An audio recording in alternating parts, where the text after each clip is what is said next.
Welcome to How to Be a Humane Leader Without Losing Your Job. In this podcast, we dive into compassionate leadership in today's fast paced business environment. With our experience and insights, we'll help you lead with heart while securing your career.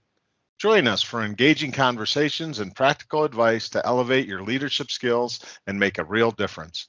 I'm your host, Chris Hollerking, a Fortune 100 IT leader, alongside Roberto Torres, a seasoned startup engineering leader. Today, we will discuss how to be a humane leader in setting stretch goals that motivate and promote growth, but are not unrealistic and demotivating. Hey, Roberto, how you doing? Happy New Year. Happy New Year to you too, Chris. I'm doing really great, man. And Very you? How you good. been? I've been great. It was good to have the holidays, have a little time off, recharge our batteries, and now we'll have to set some stretch goals for our channel. As we have to do. Yes, indeed. Well, I came from a culture that I think, had some stretch goals that initially started off well, but they really started to turn into actually demotivators. In that, for some reason, they got on this path of just setting them completely unrealistic stretch goals that didn't give you the resources that you were going to need. Just would be impossible to achieve. So it was almost setting you up for failure for average performance. And I know myself as a leader and many of my peers often felt that these were kind of demotivating to people. Um, have you ever worked at any companies that use stretch goals and use them well or use them poorly? uh, Maybe not for for the planning for the next year, but I've been working or I have worked in companies where this stretch goals happen maybe in the first age, maybe at the end of the second quarter when the results haven't been achieved yet, and we had to do something because we said something to the board, to the BCs, and we haven't got it. Yes, I think it's something pretty common. I think it acts on desperation rather than rationalization of the objectives. It's something like I'll crunch the numbers in an Excel spreadsheet, and this is what I want to have. So I could have maybe either my job or I could have the bonus promised to me. So usually I think our numbers that to be this project to be considered maybe as a moonshot, something so big, so impossible that has to be done, and I will let others to do it. And maybe I think it is. Yeah, and I think if it can be achieved, right? It's a moonshot, and if we use the Kennedy speech, going to the moon not because it's easy, but because it's hard, and you strive for those things. When stretch goals are set in that context, it motivates people to come together as a team and focus on what that stretch goal is and really push to achieve it. I think where some companies and what I've observed where it goes wrong is it becomes the normal. And now your normal goals become stretch goals. And then on top of those stretch goals, there's stretch goals that are even more impossible. You will sell 1 billion. Yeah, but we've only sold 1 million. So how are we going to sell 1 billion? That it just is not possible. And when you set something too far out of reach, employees just give up. Well, that's just crazy. So now they don't even participate or won't come up or dream of something that still could improve performance 25%, something really strong, but you've now demotivated them by being literally kind of crazy with your goals. I always felt that the best way to do stretch goals was first you'd set your base set of goals. This is the things that you need to achieve, and if you achieve all of these, you've done a good job. An average performance that'll get you a pay raise and a bonus payout that is in the typical or normal range. And then your stretch goals are okay, we'll set a few stretch goals that are 10, 15, 20% better performance, that are hard and maybe not so likely that you'll do it, but not crazy moonshot level creativity. And then if you want one or two super stretch goals like you're talking about that are just way out to the moon, and they realize that they'll still get a good pay raise, and if they hit those other stretch goals, they'll get a really good bonus. That's okay. That's motivating. I think what I had experienced and what I saw is somehow they lost track of that methodology, and everything became the stretch goal, where you were almost doomed to average or below average performance because the stretch goals were based on things unrelated to reality. You know, we would need a much bigger team, and we're not going to get the budget for more people, or we would need many more servers to be able to compute that much or handle that big of a workload, and we don't have the budget. And so there would be constraints that would make the stretch goals completely impossible. And when something, especially for computer people who are usually pretty fact based, you know, they're science based, they think methodically. When you do stretch goals and they literally become like scientifically impossible, it just really starts to set those people back on their heels, and they're, you know what, there's no point in this, and can be very, demotivating. I think as humane leaders, you want your people to achieve an average amount of goals. So the average performer feels good. They accomplished things. You set a set of goals that are hard but worthy of the position, and they accomplish those goals and they earn their pay. They did a good job. And then there's these other goals, incrementally higher and higher and higher, that for those that are excelling on the team and do way better, they can strive and they can do way better, and they'll get compensated for that. It's just really, if stretch goals get literally crazy, engineering wise, they're impossible. Um, it actually demotivates the employee, and they may not even achieve some of the basic average goals because they just throw up their hands in frustration. My boss doesn't understand my job well enough, clearly doesn't understand what I'm doing. He's setting these crazy goals. He wants me to fail. And that can start a downward slope of performance challenges that you wouldn't have had otherwise. I totally agree with you. First of all, we require to have foundation goals, for the team to succeed in this. But I had to add something that maybe you didn't speak of, is the stretch goals always goes along with other departments. Are these departments prepared to have these foundational goals, and then from there add different layers in order to try to succeed? Is the morale between the departments the same, to achieve this? I think it's a pretty big and complex problem, because it doesn't only goes to our team, to us as humane leaders. It goes to many different people, which might not be humane leaders, which might be, I will whip it because you have to do it, because we're going to do this. Maybe some other people might be the point of risk of or a given situation, or maybe like that.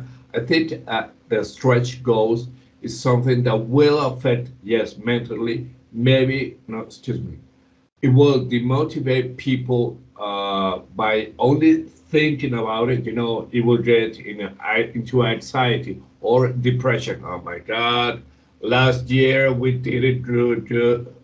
It was really bad. It will be a kind of a mix between emotions and sentiments. Exactly. The thing is, I think, is first of all, I think you could split it in two. The first one is we as human leaders, we had to communicate with our team and say, okay, we have these stretch goals. We have these foundation goals, and let's set up OKRs. Okay, these OKRs, maybe it will be related to our team and others will be related to another department. So I, as a human leader, will go to the other leader. And I say it could be either humane leader, it could be not humane leader, but we communicate and maybe we'll go to a compromise between the two teams. And then maybe we could set up something as a team.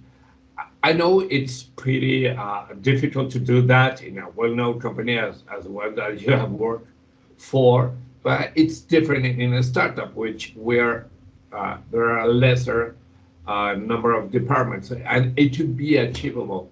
And for that, let me give you this example. You mentioned Kennedy, but I will mention Apollo 11, you know, taking a shuttlecraft to the moon with 3 people in there and getting into the moon, setting up a foot, okay, and taking those people back to Earth.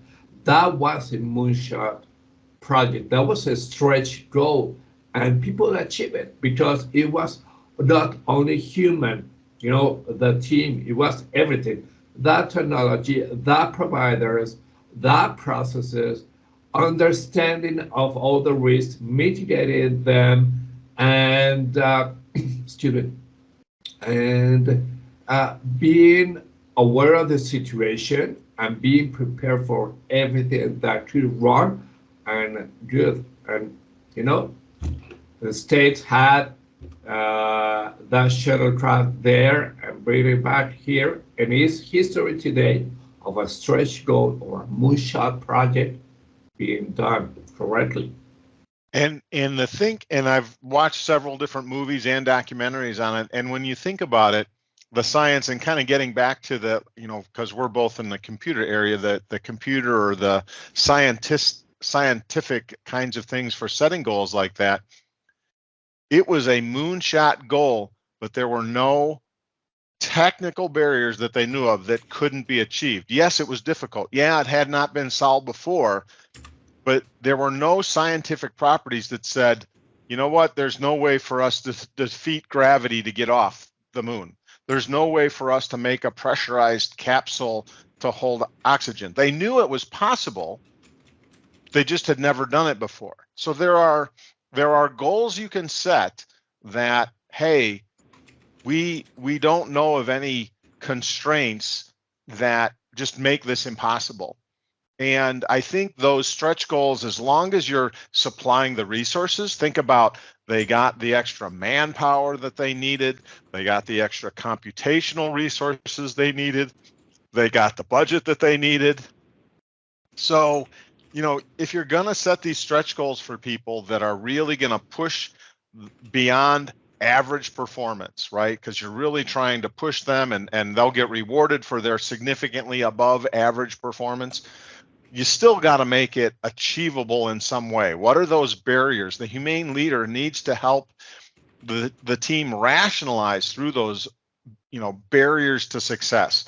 Okay, there are budget constraints in the business. Okay, all right, but are there some things that we can do to stretch our budget because we know we're not going to get an extra $10,000, $100,000, $10 million, whatever the budget is for the stretch goal. We're not going to get extra money, but are there things that we can do that make those dollars go harder?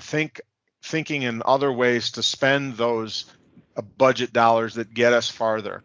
So again, as long as you're collaborating with your team, helping them achieve the stretch goals, and they're not just ridiculous goals set to keep them down, right? Because if your top senior most leader says, look, I don't want to pay any super performance bonuses, so make the stretch goals unbelievable so I don't have to pay any more bonus budget. That's an inhumane leader, right? So think about that. Think about, you're literally setting your company up to demotivate people by, you know what, I don't want to pay out too much bonus. So let's set goals that are just completely unachievable, and that way we won't have to pay bonuses. I mean, and when you think in the reverse of that, how to be a humane leader is, how do I try and achieve and get people to complete stretch goals that are still a stretch, worthy of the performance bonus, right? Worthy of that, but not so crazy that the employees don't even bother to work on their regular goals because they feel so demotivated.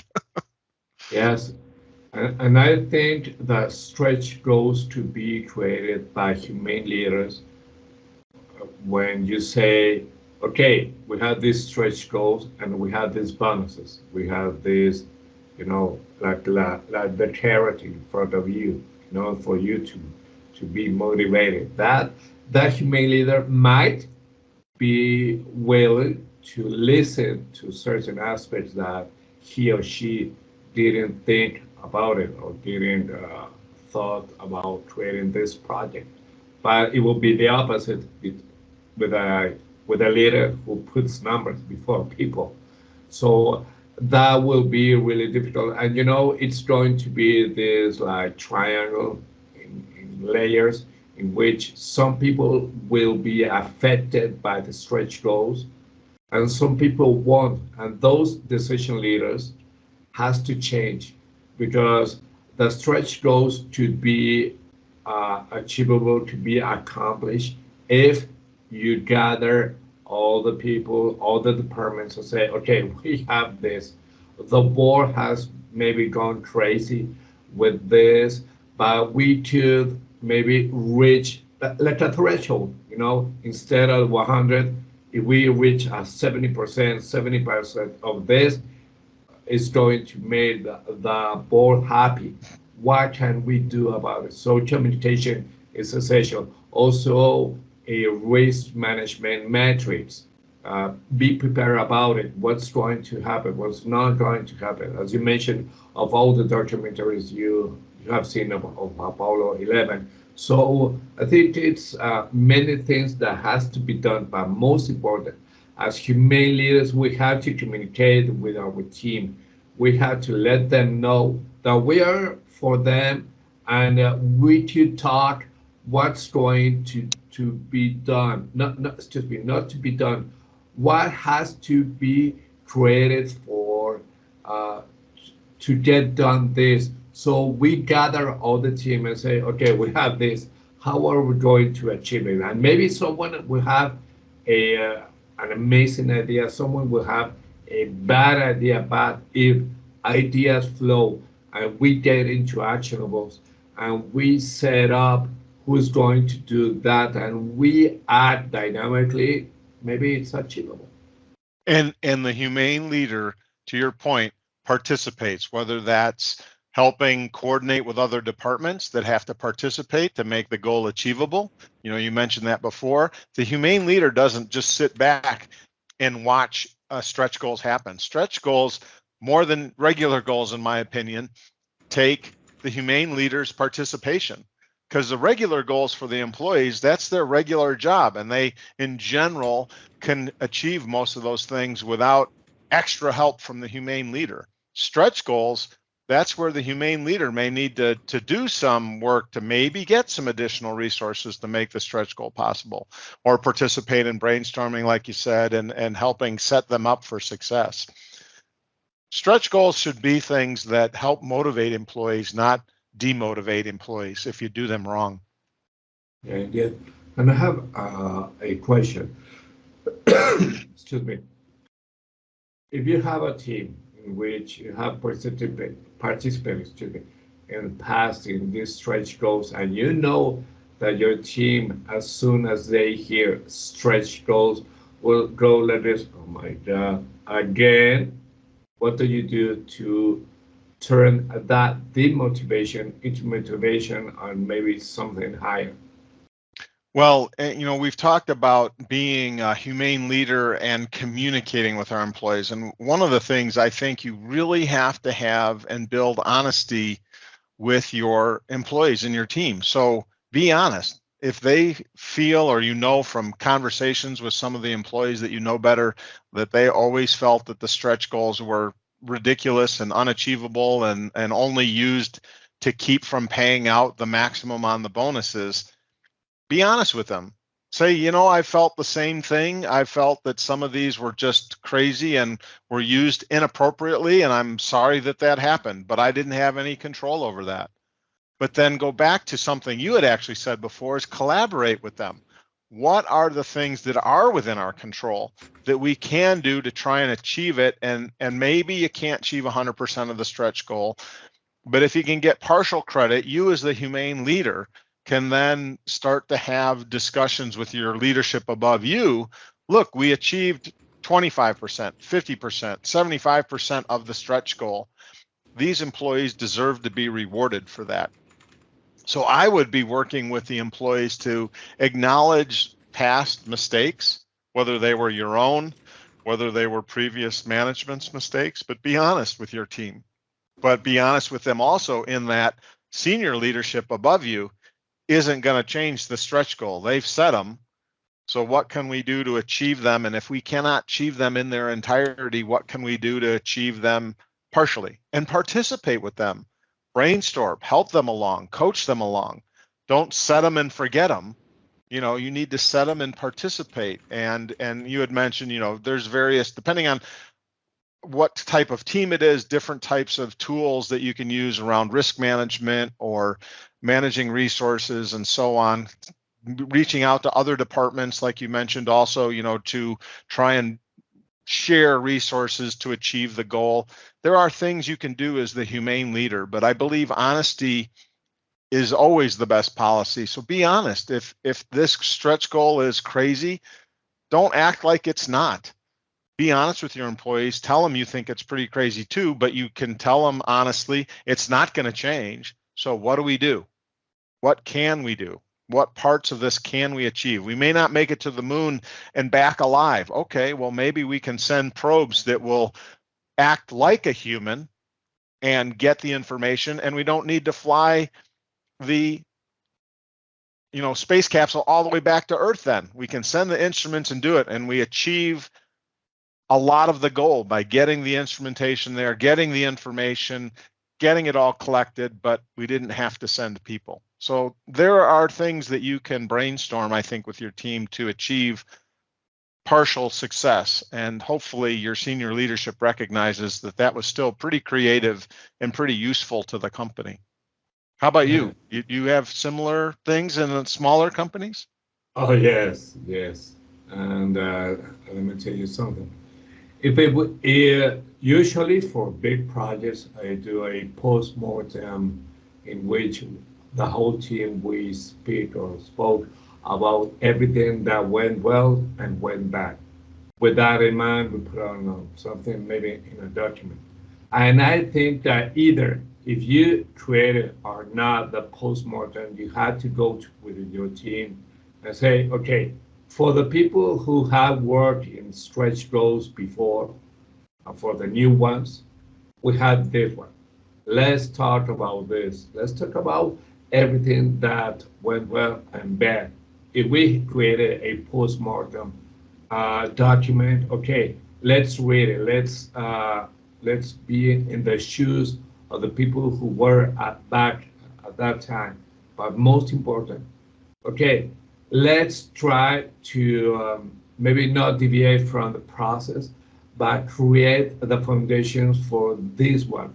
Okay, and after we begin communication, and we, yeah, what we usually do is, okay, set the goals that might not be achievable unless we work with another department, and this department has to either give their input or their output, and it begins a negotiation layer between the humane leader with other leaders, so we could work it as a team. Because usually, it's my team. I will do what is needed from me, not from other people. But when you convince them, when you talk about how this is important, maybe we grow as a team with another departments and grow higher. So yes, I have worked before with this kind of situations. People who has used to work before in this kind of projects usually get demotivated. But for that, if you talk about it, maybe you won't change it, but you will ease down everything. So that's why I usually do. Yep, I would agree with that. Yes, sir. But great. Maybe with this, we should do the wrap up then. Certainly. Well, thank you for joining us on another episode of How to Be a Humane Leader Without Losing Your Job. We hope our insights help you become a smarter and more strategic leader. Apply today's lessons to see the positive impact on your team and career. Catch all our episodes in the most popular streaming apps and also on YouTube. Join us in the future when we're going to be discussing something trendy in the leadership world. See you later, Roberto. Bye, Chris.